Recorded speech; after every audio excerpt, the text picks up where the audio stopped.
U.S. House Speaker Nancy Pelosi's visit to Taiwan has met with strong opposition from China's mainland, protests by a lot of Taiwan compatriots, and condemnation from political leaders around the world. The move even proved unpopular with the U.S. military, and opposition voices are not rare even among American politicians. As the third highest-ranking U.S. government official, Pelosi is playing the Taiwan card to build political capital for her upcoming re-election bid and to shift the domestic focus away from her family's insider trading scandal. The Biden administration must also take responsibility for tacitly encouraging the speaker's visit, partly because the president himself may want to change his bleak midterm outlook and, at the same time, test the bottom line of the Chinese government. Pelosi's Taiwan trip is undoubtedly a blatant provocation against China's sovereignty.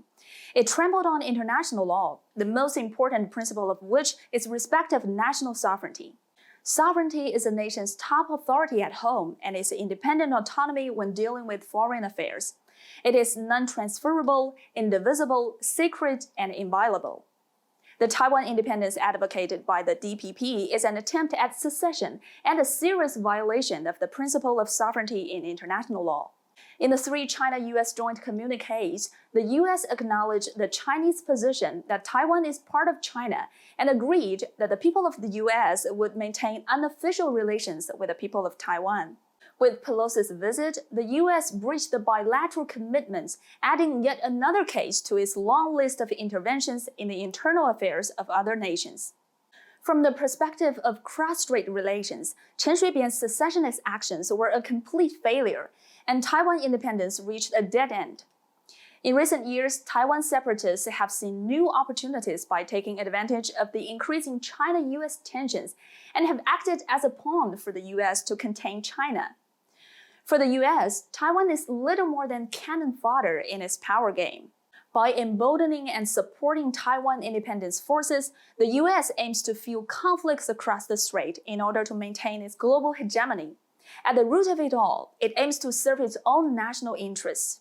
China has long been a responsible country as it pursues peaceful reunification across the Taiwan Strait and opposes any attempts to undermine regional peace and stability. It is precisely the U.S. and the secessionists that deliberately create incidents, instigate cross-strait confrontation, and stir up tensions in the Taiwan Strait. It is China's legitimate right to safeguard its sovereignty and territorial integrity.